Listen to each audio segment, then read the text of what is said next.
Preparing to stream? Yeah, I'm getting the confirmation. Now Okay. streaming. Now streaming. Nice. Okay. Redirecting to Our YouTube. Gotta third close time it. we're getting used to this by now. I know. Yeah, it's like the system is figured out. There's no reason, to fight with the technology. Mm-hmm. We got the technology down. Yep. All right. And I'm in full screen mode, so I can't see anything that's happening. In terms of people.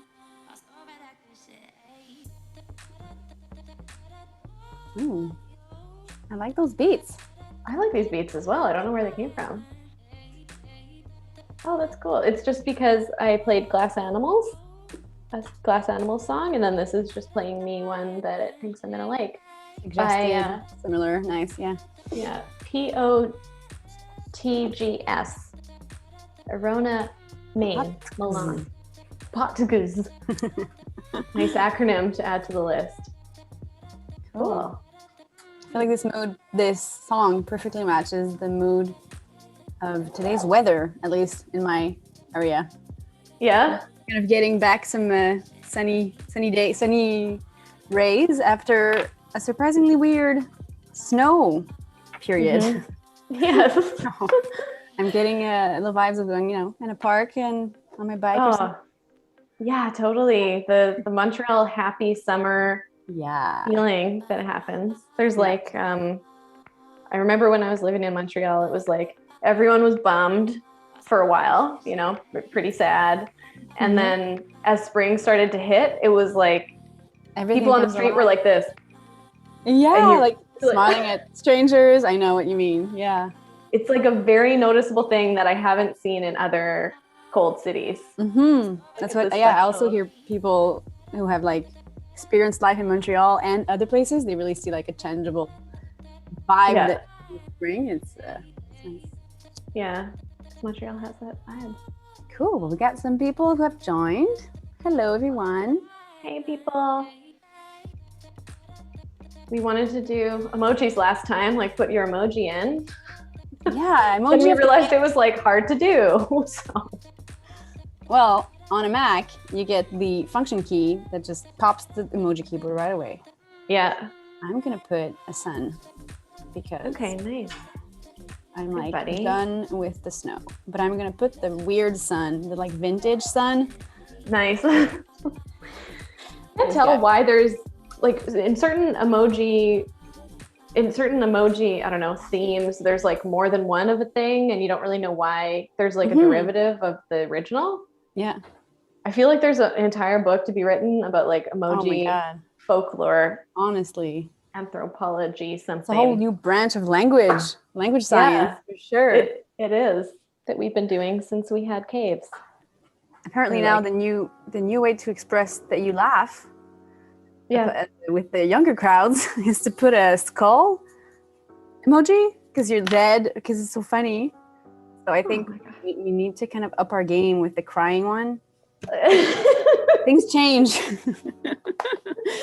But I like the crying one.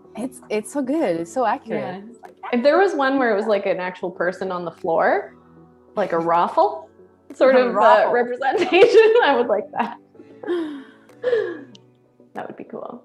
Okay, well, we're probably ready to get cracking. What do you think? Sure. Fanny? Yeah, let's ease into it. All right. So music officially stopped. So welcome to everyone who's here. Today we're going to talk about interactive states and leveling up your UX game. Keep in mind as we go through that, keep questions in your mind and things, because we're going to be chatting about questions at the end, etc. So to kind of just set the scene, we're just going to introduce ourselves here.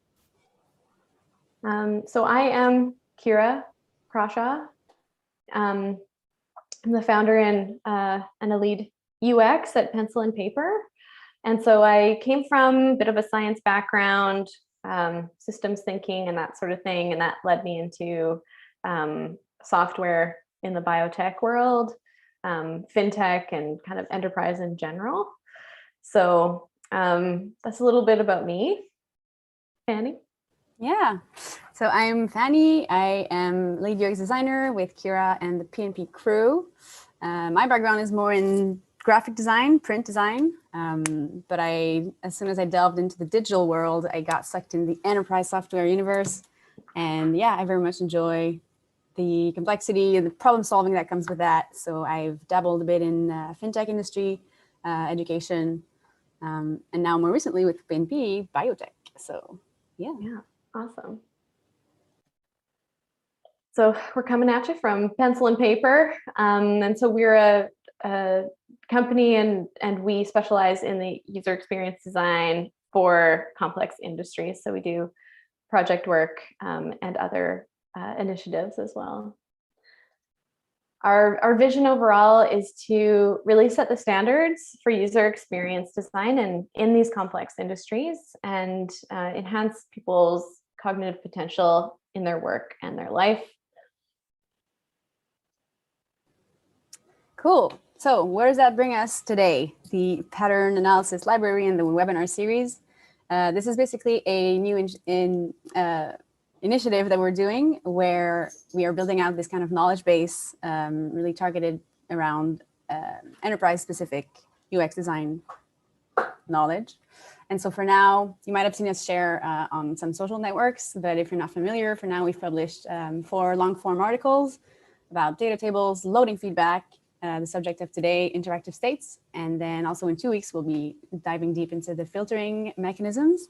So yeah, these are kind of long form articles, and we really wanted to jump even deeper and recreate this into a webinar series. So that's why we're here today. And yeah, I wanted to maybe expand a bit on the moderation behind this content initiative.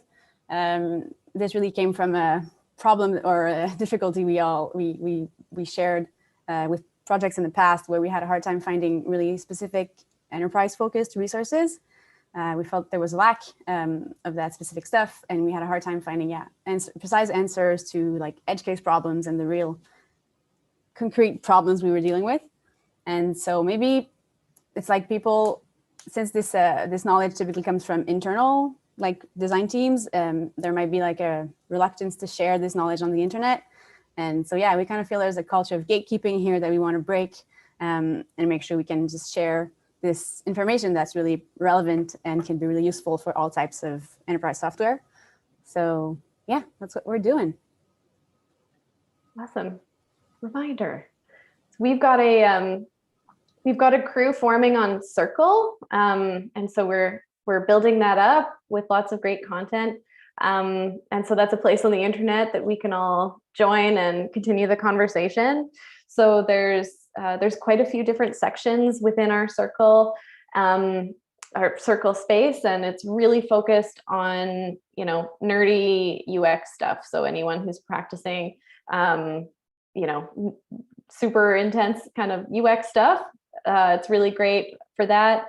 We're definitely avoiding the design industry type of topics in there. So like, how do I get into UX, or what's up with my portfolio, or, things like that. We're kind of avoiding those topics because they're definitely done elsewhere.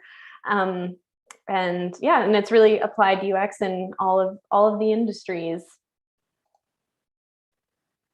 Something cool that we're doing, a little experiment that we're doing this week. So we've created a collaborative whimsical board on interactive states. And so basically you can go in there. We're going to just paste the link into the chat. It's a shared whiteboard. And so, if you want to slap in some images or screenshots or GIFs, general brainstorming and thoughts can also go in there.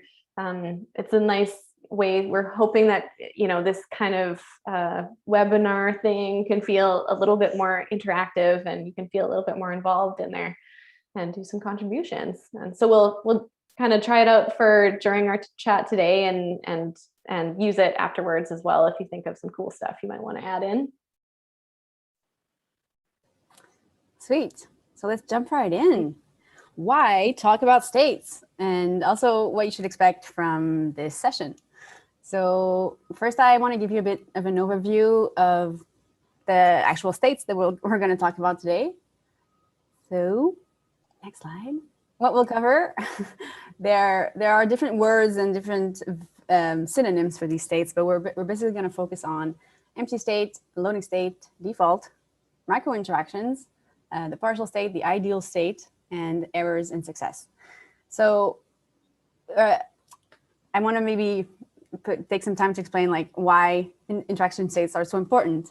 They really are the language of interaction design. They are quite literally where the UX copy, the UX writing happens, the messaging. And so the default behavior, at least for the designers and people that I know, and myself, is to first design for the happy path. So the perfect scenario, the ideal state. But more often than not, users are actually found in all the other states. So these are really opportunities to catch users wherever they've been wandering in like exploring your app, and you really use these opportunities to nudge them back on track. So yeah, they're good kind of checkpoints to communicate with the user, and you can provide them with another layer of context to keep them informed and educate them about your platform, basically. So they're really important. Mm-hmm. And then what you can expect from this session, we are going to guide you through some prompts to help you define the scope of your work. So if you're looking to up your states game, these will be helpful to get some discussion started. And we'll also show a bunch of examples of best practices for typical use cases. And as we mentioned earlier, we'll make sure to keep some time at the end for some questions you might have for state-related problems that you might be dealing with. Awesome. Great. Okay, so now we're just going to start off with these prompts, things to consider when you're going to be tackling these problems.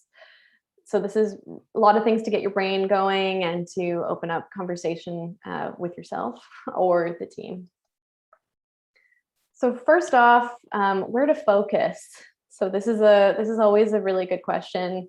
If you want to improve your interaction design, you can do that like everywhere, anywhere. So it could be a little bit, freak you out at first potentially. So good place to sort of anchor yourself is looking at the friction points that exist in the workflow, asking yourself, are there places where users really get stopped in their tracks? Do they not know what to do next? That is a great sort of compass to point you in the right direction.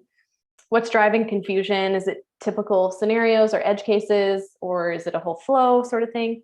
And then looking, one place that is a super good hotspot for interaction drama are places where you have spots that have interconnected logic.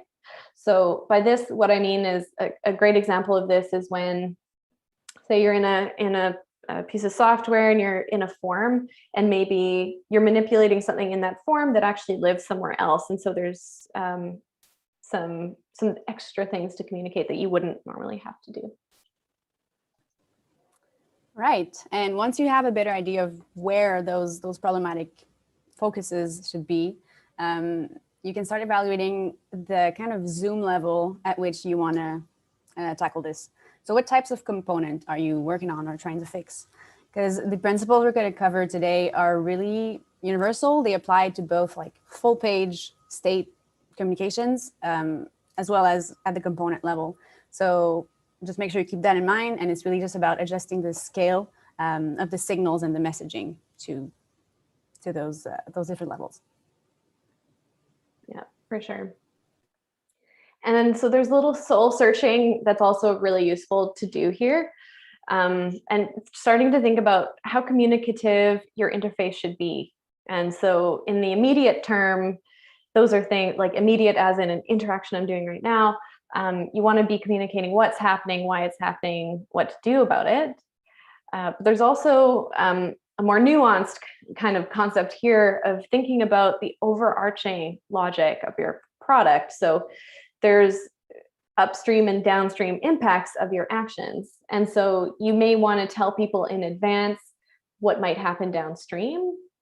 You might want to be, like there's this question of proactive and reactive. Do you just prompt someone every time they try to do a thing and say, oh, hey, by the way, this is going to have this impact? Or do you tell them up front? So these are things to start to think about and will inform your sort of interaction philosophy almost. Yeah, and next, you want to start looking at understanding what the user's context is. So by this, I mean kind of the personas and the different user scenarios that you want to make sure you keep in mind. So this is really about building empathy. So there's different types of users. You can have a power user that might be like frustrated at a message that's like super repetitive and he always gets the same message, versus an occasional user who's just not used to the woods and is just not expecting an error. So there might be some confusion or surprise there. Or also a hurried user, someone who doesn't have patience to just read if you have like long messaging. So it's really like taking all of these elements and try to cater to not them all, because that's pretty much impossible, but make sure you find the kind of middle ground here. So this is really specific. Well, it's especially true in enterprise software where you have really different scales and different types of users where I know in past experience, there are some products that I've worked on where the tool was used like every single day, like for hours at a time by some people, while others were just checking in once a quarter, let's say. So you really need to keep that in mind. Yeah, for sure.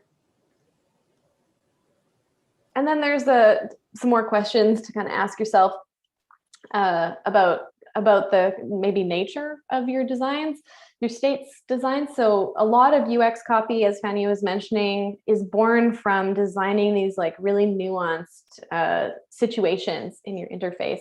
And so you can definitely be really straightforward and just kind of by the book. But you can also kind of enhance that and use things like brand personality and emotion, a touch of humor, things like that, depending on the scenario, and add a bit more what I kind of think of as embellishments. And so that could be copy, animations, visuals, but all of that stuff really needs to go through the filter of how does it serve the communication objective that you have. So, when you're designing anything, you don't want to, just slap a bunch of things you think are cute on it without kind of taking it through the filter of, is it serving a specific purpose and why is it there? Mm-hmm. And once you're closer to the mocking up or, concrete design step, you want to look at how much space that communication, that feedback deserves. So you might think, does it really need to black out the whole screen? Or could it really be like a smaller label that lives like at the component level? So here you really want to see how much real estate you want to dedicate to the different states and confirmation moments.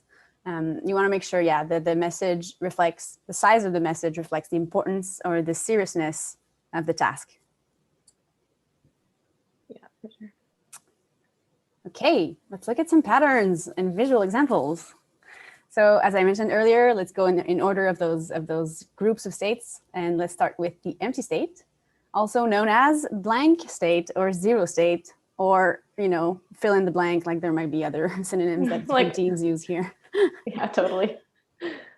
Okay, first example of a good way to use an empty state is to provide starter content. So the use case for this could be, is typically the first time use. So like if you think of an onboarding scenario, if someone just came into this app for the first time. So in the example here, we see whimsical. This is what you see when you just create an account. You are provided with these two starter boards. And what's really good about this one is that it's not just dummy content. Oh my God, sorry. It's not just dummy content or fake content. They're actually giving you informative stuff. They're giving you these boards that if you enter them, there's the onboarding in there, or they're explaining all the features that you can do.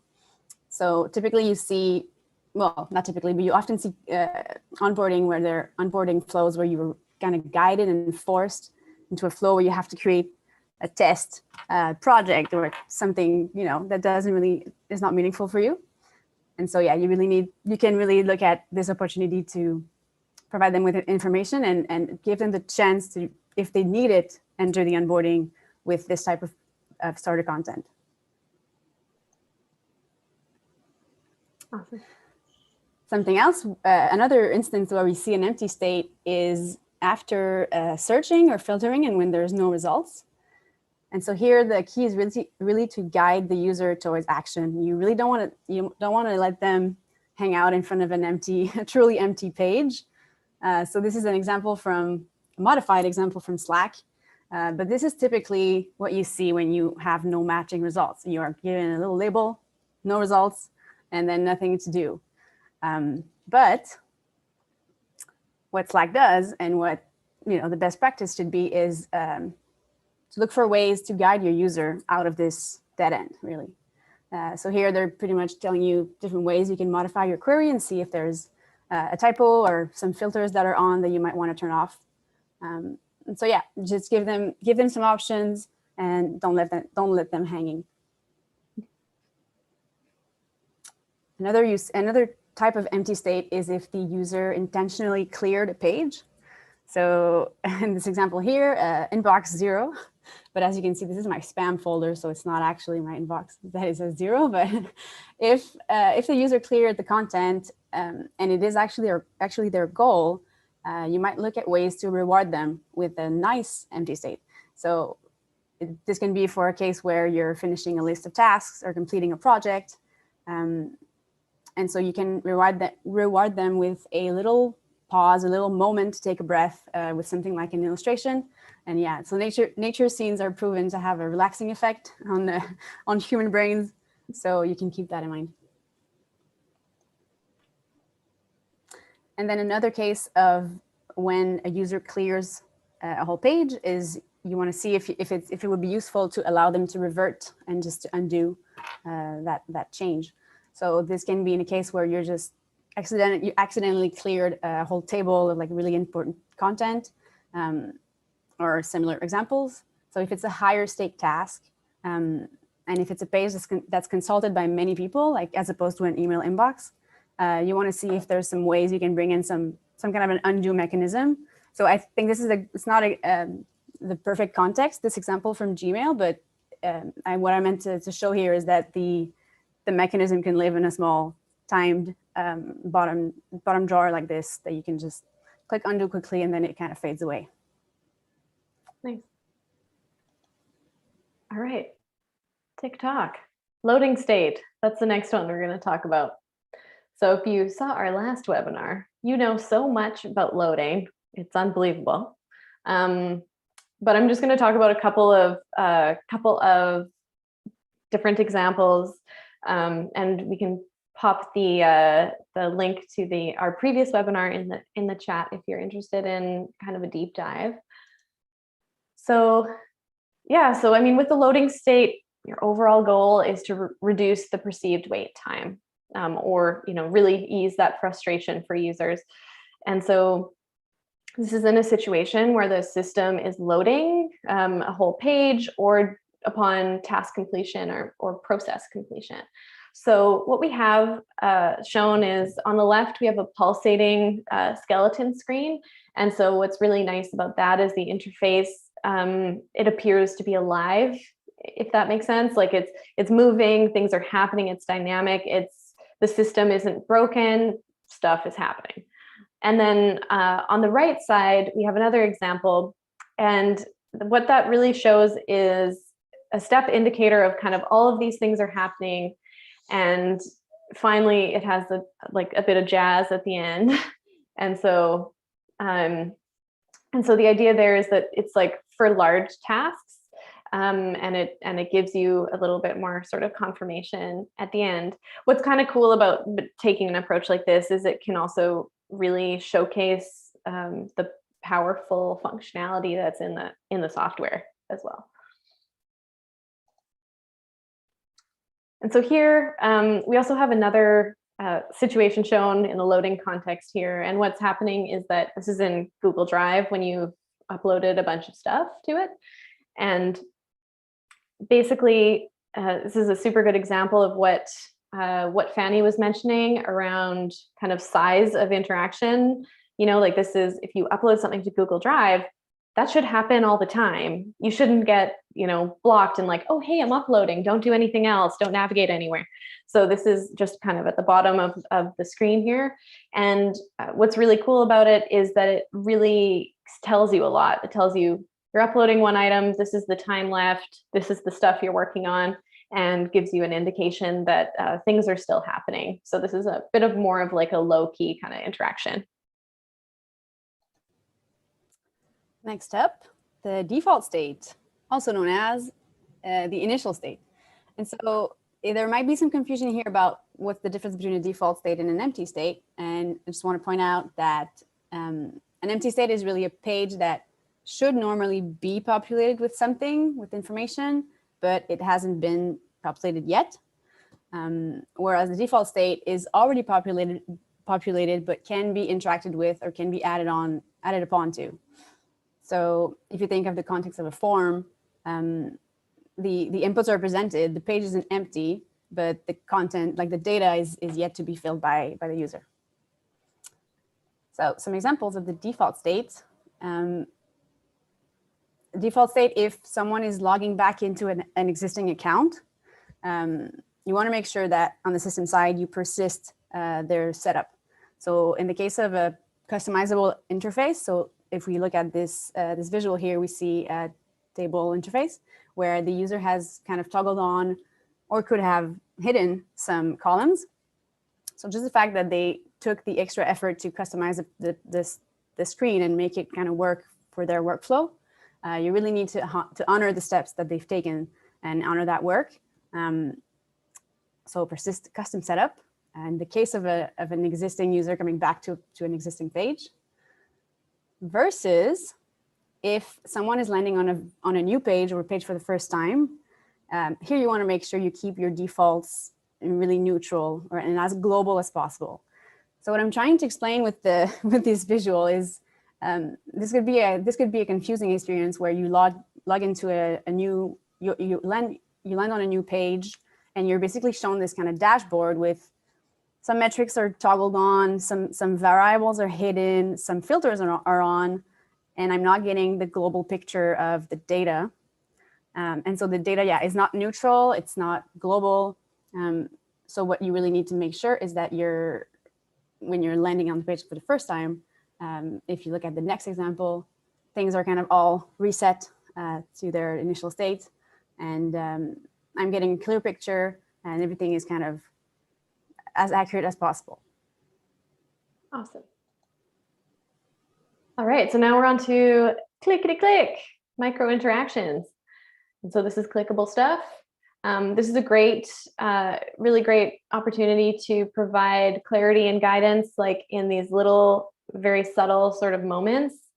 So we're going to start off and talk about a fun case, also related to defaults, but more in the context of a component. So here's a really interesting default state situation. So in this sense, what we had, this is a real life scenario that we've encountered. And so what happened was in this background check product, you had the ability to say, okay, I do have something on my record, right? So you hit like add a new one, and then you're faced with, okay, choose one.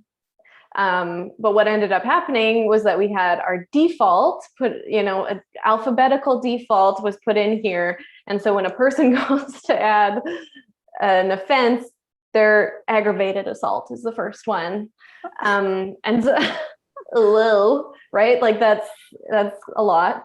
So, I think that's a super good example of the system not being aware of how weird that is to somebody, right? And so like we need to be really cognizant of what we choose as default values as we go through. And so there's a lot of, I always have, there's lots of big conversations about what should the default selection be and should we put one and things like that. So really paying attention to that stuff is super important. The next one, of course, hovers. Got to mention those guys.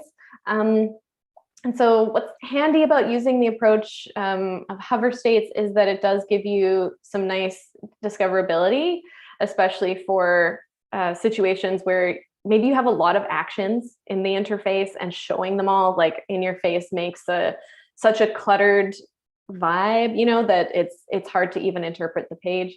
There's always, you know, a back and forth sort of weighing out of the use cases and the options, especially around like mobile and things like that. And so, but I've definitely seen lots of cases where in usability testing, people are literally using their mouse to look at everything in the page. So this is quite a natural way to explore as well. Then we have the focus state. So this is when you're actually clicking into something. And so a nice opportunity here is to give people guidance that's really contextual, right? So when someone's actually typing in their password, you're getting instructions on how to do it, which is cool. But you don't necessarily like need to see that all the time. It's very relevant in the focus state though. So there's a progressive disclosure sort of idea there. Only show it when I'm actually doing it. And then there's disabled state, of course. So if you remember from kind of earlier, there was like a bright colored button that was our main action button. So what we have is a really grayed out version on our left that we can't necessarily see so well, and then a much less grayed out version on the right. So this is, you know, there's always a step to kind of do around accessibility, making sure that your contrast is appropriate so that people can see stuff on your interface. Yeah, very important indeed. Next up, the partial state. So when your user is in the middle of doing something, filling up a form, in the midst of an interaction, what should you consider? First example. Oh no, that's the. Oh, sorry, I clicked too hard. So first example of something you might not always think about is look at the ways you can do the work for them, or kind of look for ways you can fill the content and help them in their flow. So let's say a use case could be someone has just begun entering some data in this, for example, this small form. This example is actually from an in-app help module where users can submit questions or file support tickets. And by default, this module came with an email field, of course, because you're just sending this message. But then we thought, hey, they're already logged in. This is an in-app thing. It's not like on the website. It's really in the app. So what can we pull the email and just pre-populate it here? So we can see at the bottom there, you can expect a reply at this email that we pulled from your account, and then they could edit if they wanted to. We even thought of ways that they could add someone to CC this message to. So these are kind of ways. There's a bunch of ways you can look at how to help them, give them a little push forward and do the work for them.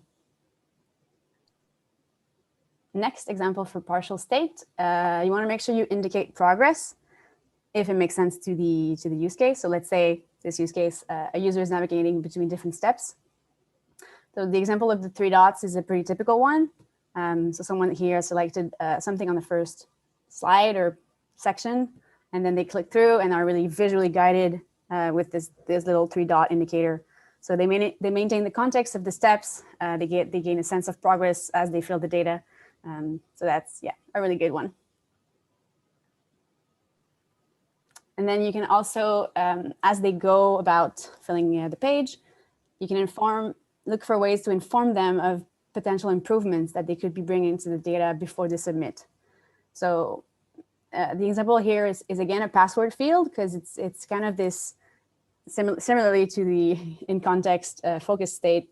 As they go, you're really guiding them to, oh, you're getting closer to the goal of having this super solid password, for example, which isn't so solid. It's not so solid, true, Alan. But this really apply to different types of input. So you want to make sure you think of, let's say you're giving them a text field. Think of what if they try and input like a novel or like a super huge amount of words. What if you have a a profile photo upload thing, but they don't provide one. You need to kind of nudge them into these directions so this can work with, of course, like a real-time character count between your fields. So again, just guiding them, letting them know what's up. And then for the profile photo thing, you can just indicate like, hey, this is going to be displayed next to your name. So this might maybe prompt them to upload one. And also if they still don't upload one, just show them what's going to be shown after the submission. So if you have a placeholder like logo or icon that you put by default in there, give them that information so they know what to expect, really. Mm-hmm. I was going to say too, about just kind of related to anticipating the weirdness that people could be populating with. Like if you have a QA person that you get to work with, you can ask them what they would put in or what they would do, and they'll tell you how to break it. Yeah, that's it. Look for ways to break it, and then make sure you're there with your states to support them. Of course. Yeah. Nice. Awesome. Ideal. Happy path. Everything is so great. Nothing could ever go wrong. So you already know what this looks like. So you've seen it on Dribble, all over Dribble. We've got this kind of covered on there. So we're not going to talk too much about how to show that everything is great and nothing's going wrong. Quick win. Nice. Now back to the reality of interaction. What happens when you have an error? Whoops. So there's this basic recipe that you should strive to cover with your error messages. Which is basically to communicate what the error is and its cause.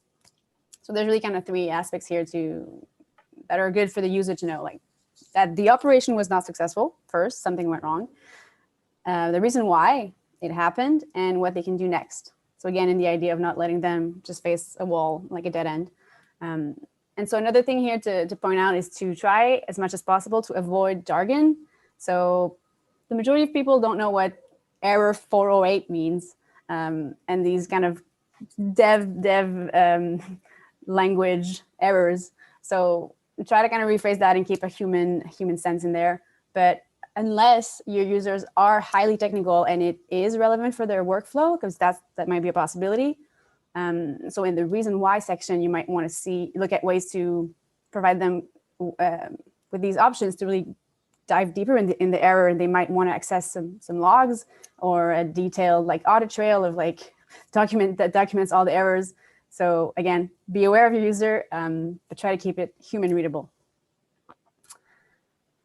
So a really good thing to do with errors is tell them how to recover. So in the context of a user error, so let's say in this example here, I was trying to upload stuff and then all three of my uploads didn't work, but I am really stuck in front of this kind of passive, repetitive message, right? So to tell me how to recover, it would be nice if the interface would actually tell me like what went wrong and why. So let's say here, my first image was too heavy, so it exceeded the size. So I'm being being reminded of the requirements that I just didn't meet. And then the other thing is the type was not supported, or something was already existing and I could replace it or cancel out. So this is really good because it educates me as the user. It tells me what the interface was expecting, and then in the future, I'll know how to avoid the same errors. And then another idea is to present all the errors and don't persist the error state. So again, in the context of a user error, we can see this example is a recreation of a thing that happened to me, and I just couldn't find the real one, but you've probably had this experience as well, where you start typing your email and the field is like, nope, that's not an email. And you as a user, or at least maybe a semi-tech savvy person, you're like, okay, I know you're expecting me to put an @ in there and a .com, but just give me a sec, right? So here we can really see that this software is assuming that I'm going to be wrong. So I like to draw a little parallel with this law rule where you have to assume someone is innocent until they're proven guilty. So don't assume your user is wrong until they have like submitted.